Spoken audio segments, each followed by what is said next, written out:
Hello everyone, and thank you so much for joining my session here today at Adobe Max. This is the Powerhouse trio: Photoshop, InDesign, and Illustrator. So if you're using at least two out of these three applications, then this is the right session for you.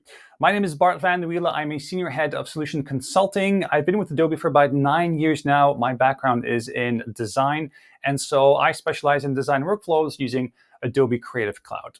Now, the purpose of today's session is to look at workflows, which means that how can you take a very specific asset or asset type in one application and bring that into the other application, but in a way that's flexible, because we want to build in these little backdoors that allow you to place an element, change your mind, or execute on the customer changing their mind, make those changes, and then see those changes being reflected back into the document in which it was placed. And that's kind of what we're looking for, because we're all, the victim of habits, right? So we build in these habits where we always paste as a smart object from Illustrator, or we always place files in a very specific way instead of Adobe InDesign. But I'm here to tell you that there's more. There's more out there. So I'm going to be showing off very specific techniques, and some of them are actually very old, even dating back even 13, 15 years, that still remain undiscovered by a lot of individuals. But I'm also going to be looking at newer techniques that are available only in the last couple of years, for example, just hoping to teach you guys something new. So I'm going to be looking at these different workflows, and hopefully I'm going to be teaching you a couple things that you have not tried out before, or you saw them, or you tried them out and you weren't quite sure how that really worked because you didn't quite understand how this process really worked. And obviously, I always try to have fun along the way. I'll do the exact same thing. Just so you know, I do like to pick up the pace sometimes with these type of sessions, because I want to put in as much content as I want. Know that this session is part of a larger session here at Adobe Max, where I have a full hour with hopefully a lot of people in a room just to talk about these things specifically. Now, if you are hungry for a lot more, I have also documented a lot of these things in different ways. For example, there is a book which is now Adobe's official curriculum on Creative Cloud workflows, which is published by Peachpit Press and Adobe Press, which you can check out. And then I also have LinkedIn Learning courses, which covers similar looking workflows, but also a lot of stuff on AI and Firefly. So if you're hungry for more, please go ahead and check these out. And with that, it's time just to kind of break away from my PowerPoint presentation and just look at a couple of these individual projects. I'm going to start out here by making my first combination of apps. I'm going to pick Illustrator. I'm going to pick Adobe Photoshop. So let's say, for example, here inside of Adobe Illustrator that I have a file open, which is this one, where I'm just looking to place some art. I'm just looking to place a couple of images that have to come from Adobe Photoshop. And so let me show you what I have prepared here. So here in Photoshop, I have this file open, which is called branches.psd. Now, this is a very simple document. It simply has a background layer. It has branch 1, it has branch 2, so it doesn't even get any simpler than that at the moment. Now, what I would like to do is I would like to place these branches individually inside of that Illustrator document. And I have like 4 or 5 different ways to achieve that. Now, I could potentially just make a selection of the canvas, and I can then paste that, copy it in Photoshop, paste that into Illustrator. But because this file is really big, you might sometimes encounter this error that says, could not export clipboard contents because the clipboard contents is too large. So you're always going to hit some type of a limitation. And I'm here to tell you there are other ways around this. Now, potentially, I could just go ahead and just drag and drop this here directly into Adobe Illustrator, but that's going to place the entire thing. So I don't have the flexibility of actually just looking at individual layers. What I can also do is just choose the place command, from where I can just go ahead and I can just take a look here at the card, look at branches.psd, and it says show import options. I'm going to keep that on, and I'm also going to activate the link option. I'm going to choose place, and the first thing you notice is I don't get to see any import option. This is a bit weird, but this is the thing that happens. I'm going to just quickly hit delete here. So what happens is if you choose the place command instead of Illustrator, and if you unlink everything, which means that you embed the actual file, only then will the show import options populate, which is a bit odd, but just unfortunately the way it is today. And so from here, I can potentially just come in and I can either choose to flatten all the layers, or I can convert the layers to objects. But the problem with that is if I were to go ahead and choose OK, that is going to embed the assets within my file. If I choose OK now, it's going to go ahead and now just place these assets. So now you can see that I've got these assets in here. I can ungroup and I can play around with them individually. But if I look at the links panel for a second here, you're going to see that all these files are actually directly embedded into the file. They're not linked, which means I don't have to unlink them first and go back to Photoshop whenever I need to make a change, which is not extremely productive, okay?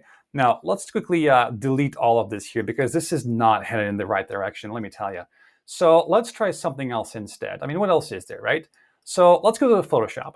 So here in Photoshop, I have my libraries panel open, and you have to know that libraries are like the ultimate window where you put something in and on the other end, something else comes out. And you can make crazy combinations, right? You can even take InDesign content in a library and use it in Photoshop if you want to, and it's all going to be linked.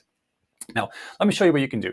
So if I take branch 1 and I simply add that as a graphic, and then add branch 2 and add that as a graphic, it's going to basically make a copy of these individual layers, and it's going to place that into the library, which then gets synchronized to the cloud. So this means that if I were to simply take branch 1 and simply double click that, it's going to open this up as a separate Photoshop document that I can go ahead and add layers to, like adjustment layers and other changes. I'm going to close that again. Let's take a look here inside of Illustrator.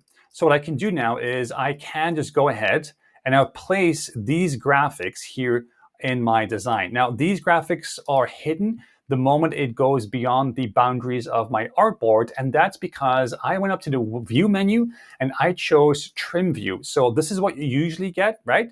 But if you choose View, Trim View, it kind of cuts that off. I like using this because it gives me more visibility as to what that is actually going to look like. So I'm going to basically place this one here, and I might actually just take that branch and move that behind the text. I'm just going to go ahead and maybe we're going to like blur this a little bit. So I'm going to choose Effect, Blur. I'm going to choose Gaussian Blur for a second. Whatever, this is fine. And I'm going to take that second branch like so, and I'm going to place that here. And you know what? I might actually just add a drop shadow effect as well. I'm going to choose Stylize, Drop Shadow. Here it is. It's a bit much, so maybe let's lower the opacity. Let's move this a little bit. Let's do this. Let's add some drama here. There we go. So again, so there's a lot of depth to this card now. And this is all linking, as you can see here in the links panel, directly to the cloud. Now this means that if I were to go ahead here and I just double click branch number 2, open this up separately and rearrange the branches or make any adjustment, for example, by choosing Edit and then choosing the Puppet Warp tool. There we go. I'm going to go ahead and just hide the mesh. I'm just going to click a couple of points here. I love the Puppet Warp tool. And just move the branches like as you want, like this, for example. Actually, I have to add more pins just to make this work a bit better. So let's kind of move a couple. Let's pin this one back here. So now I can actually play around with everything. So if you make any specific changes, and if you then commit to that and then save it, it is going to overwrite the one that you had here in branch 2. It's going to overwrite that Photoshop document, which means that after a couple of seconds, when we go back to Illustrator, you're going to see that update has already happened with all my effects applied live to this. So libraries are the most flexible way for you to actually go ahead and do these things. Now, let's take a look at another example. So let's go to InDesign. Let's do an InDesign thing here. So this is InDesign. I'm currently working on a cover for a magazine. And imagine for a second that here inside of Adobe Illustrator, that I would like to use the magazine logo header. So I've got 3 different logos, and I need to place that inside of Adobe InDesign. I am not a big fan of copying and pasting artwork that you do not intend to edit yourself inside of Adobe InDesign, especially if it's a logo. And the reason why is because you can change the colors. Black might overprint or it might knock out depending on your settings. So I like to place things instead. Now, this is called magazinelogos.ai. And so what happens is if I go to InDesign, if I place that now, like if I were to go ahead here and then choose to place that specific AI file, and then choose to show import options. So what we do by default is we do this. We don't even look at this, right? Like we just place it the way it is, which means that's just the way it is. We can choose which version we want, the red one, the green one. I'll go for the yellow one for now. And we don't really change any of these options. I'm going to choose OK, and I'm going to go ahead and just place this graphic, and this is what I basically want. Now, what we do like to do with icons and with logos is we do want to be mindful of how much spacing we want, how much padding we want around logos. This is all part of the style guide. And so what we tend to do, especially in InDesign, is we like to do this, right? So we like to say, actually, according to the style guide, you have to take the height of the letter M, and then you have to have this as the height here. And again, I'm making this up as I go along. And then we've got to have a different one, which is rotated. And it's like so. And then, and then we just group everything together because that's what we do, right? And then we just have this horrible construction where we think that we can just go ahead and place this anywhere we want. It's going to respect the space. And we're like, actually, this is a good decision. It's not a good decision. This is just overcomplicating how you work.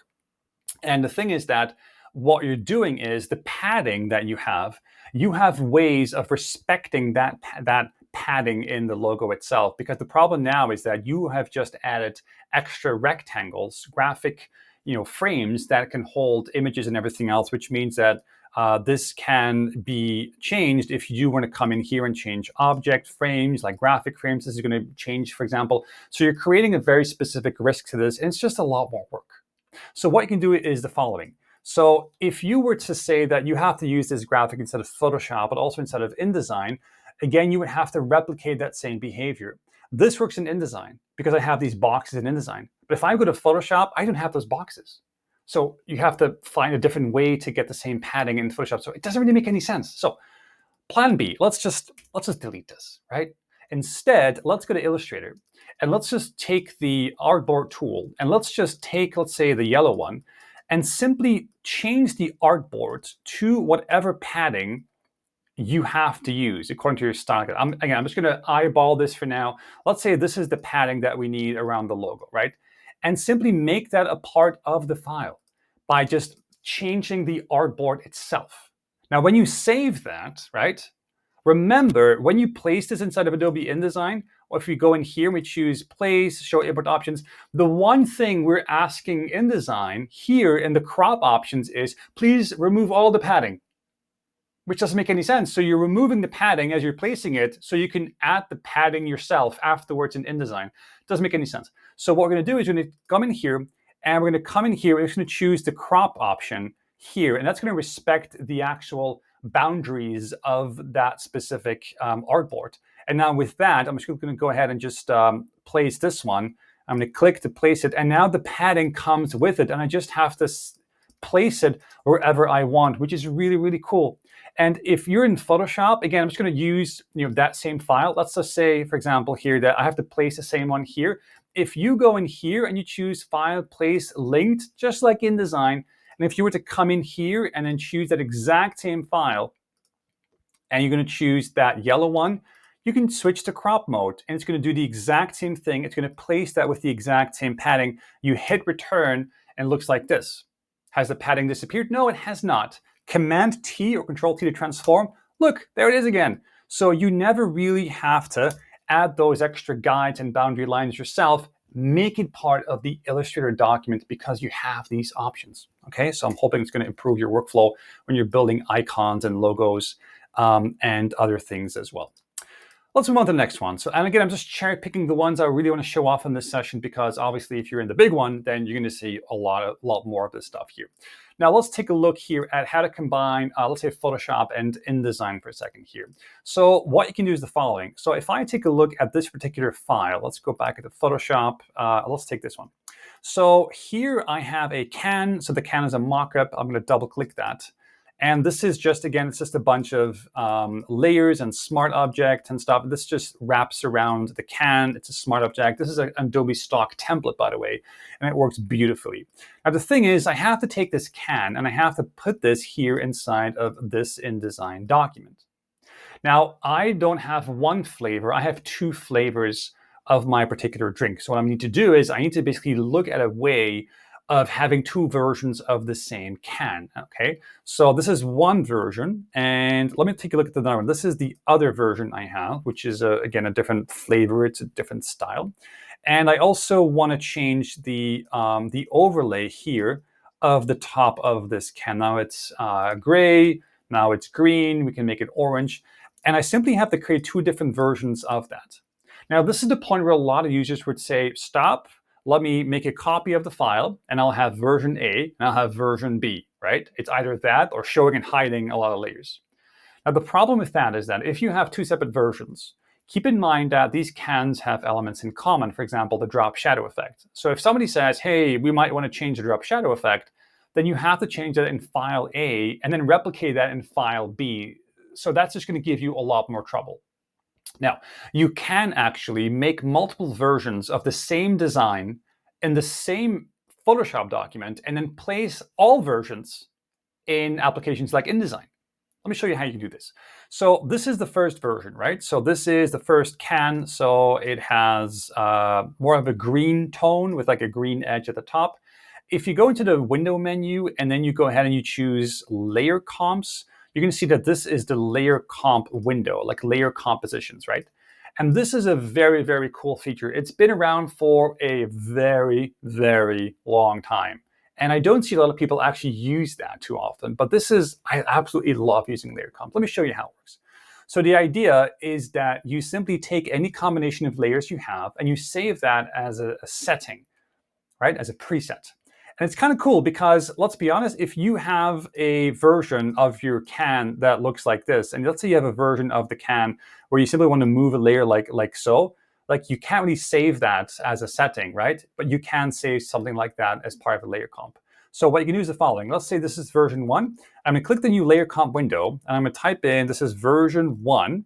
And you can type in things, for example, green version with green edge, and you can set additional settings. For example, you get to choose which parameters you would like to capture as part of that layer comp. In this case, it is the layer visibility, as in which layers do you want to switch on and off.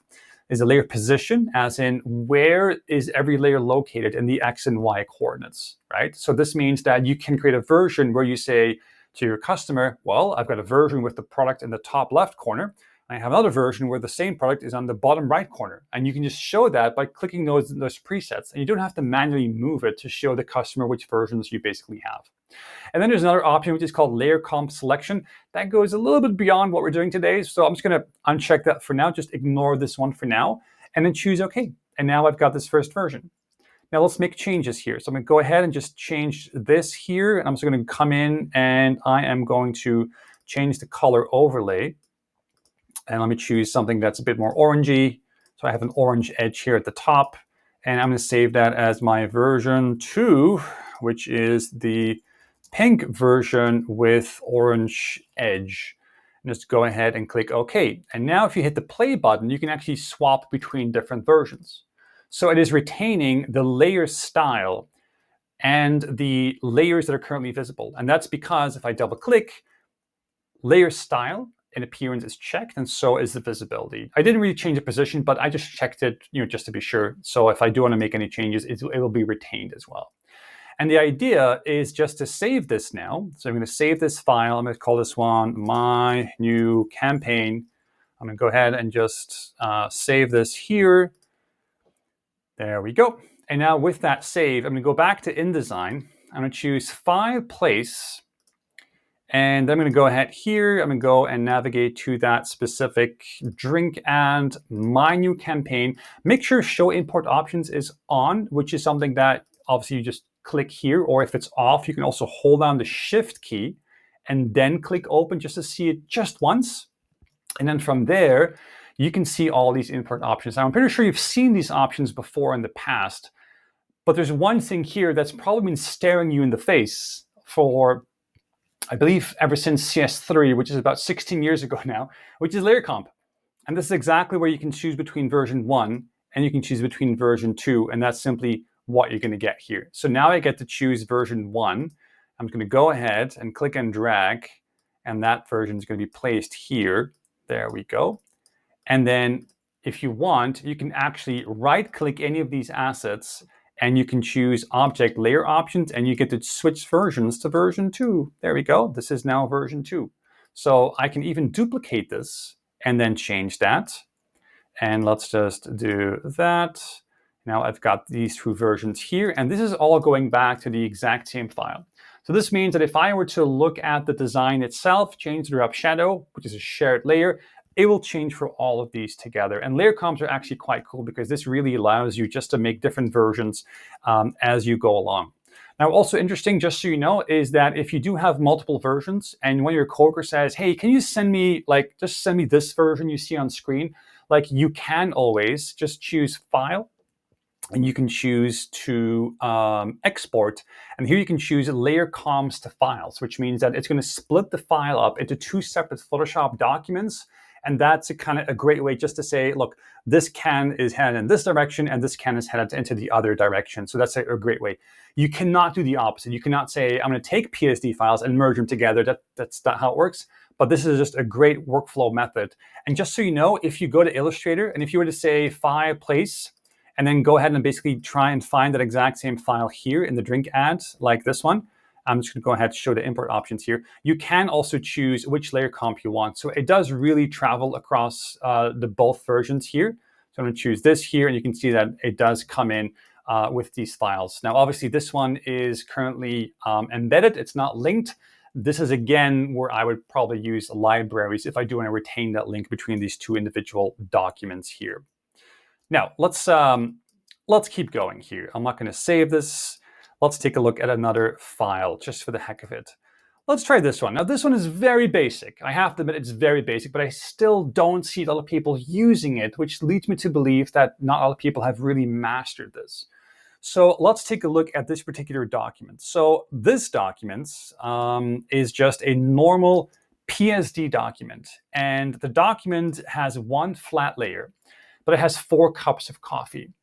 And I need to filter or isolate a very specific cup of coffee. So I've done the pre-work, and I could have potentially removed the background and created 4 different layers and do a lot of work, right?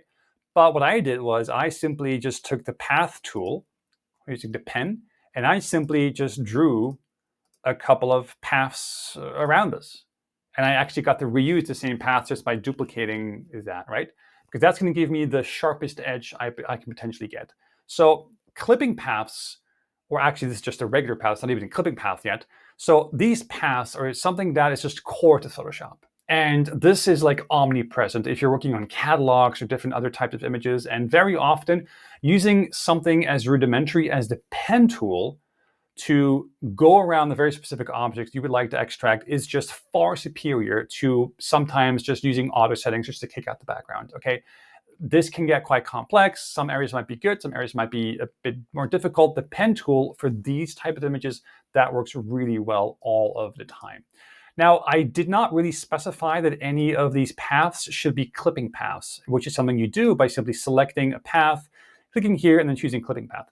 Clipping path basically means that if you were to place that specific file, it would clip only that cup, so you would only see that, right? So that's something I am not going to do. The main reason is that I have 4 cups of coffee, and you can only set 1 clipping path in Photoshop. So leave the paths the way they are. Then go to InDesign, place the file as you would normally would.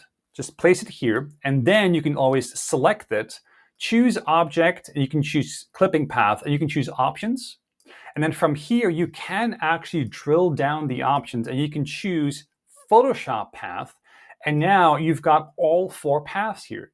So it's now hiding everything except for the first one, okay?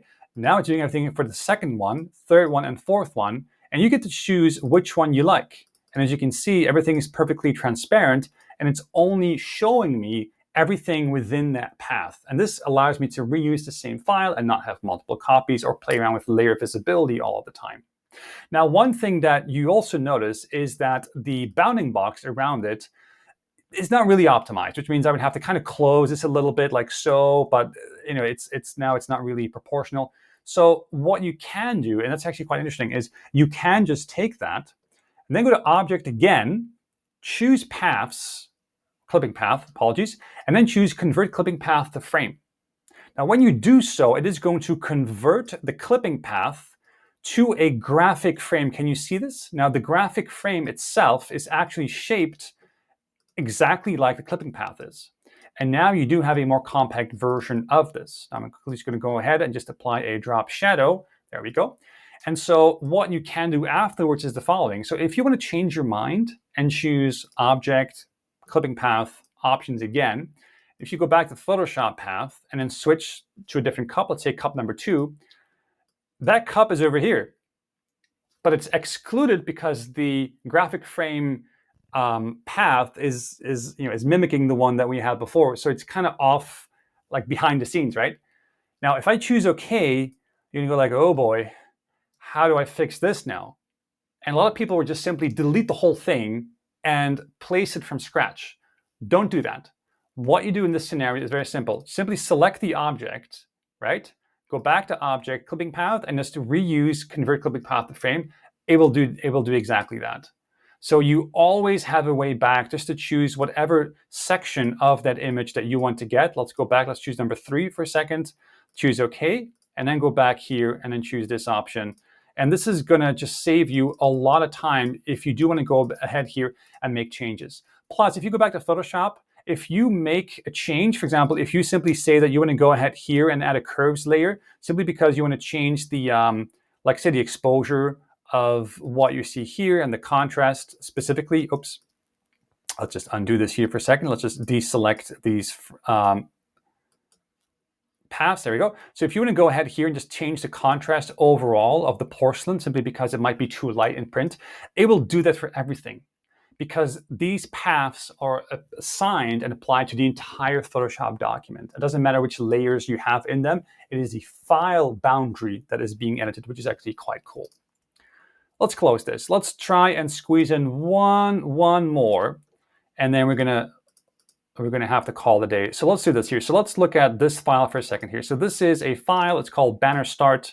And this is my Finder window. Let's move Photoshop to the side for a second. Let me show you a quick tip here. So if you look at some of the files I currently have inside this document here. So this is just a web graphic. And one of the web graphics I have is something called Green Button. Now, Green Button is a Photoshop document that is nested inside of this Photoshop document. So I basically went up to File, and I chose Place Linked. Let me show you what the original file looks like. The original file, double-click, looks like this. It simply has a couple of vector shapes and some graphic styles. See, it has effects and bevel and emboss and all that kind of stuff. That's all there is. And this is placed inside the Photoshop document. Now imagine that you have to extract just the button, right? So just this layer, and you want to export that for a web project. Let me show you how you can do this. Now you can right-click and you can choose that you want to have a quick export as a ping image, but there's a fun way to do this, right? What you do is the following. You go up to the File menu, you choose Automate, you choose Generator Plugins, and then you choose Image Assets, and you click that.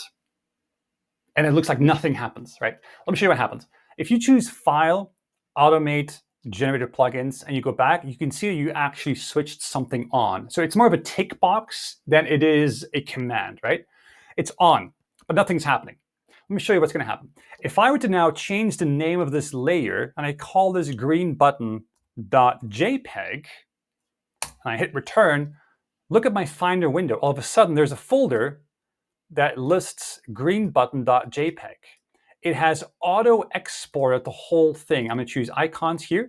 This is the file that was exported. But it's supposed to be transparent, right? So let's move this to the side here. Let's do this so you can see the Finder window on this side, Photoshop on this side. If I change that to ping, PNG, wait and do nothing, it's now a ping image, which is kind of fun. I can take the background, I can call that one backgrounds.jpg. It's going to do the exact same thing, and now I've got backgrounds.jpg. Now, if you think that this is too small, because let's assume this is a web graphic, and I want to have a higher resolution equivalent for InDesign, for print, right? Print resolution, you might say there's no way to scale this up.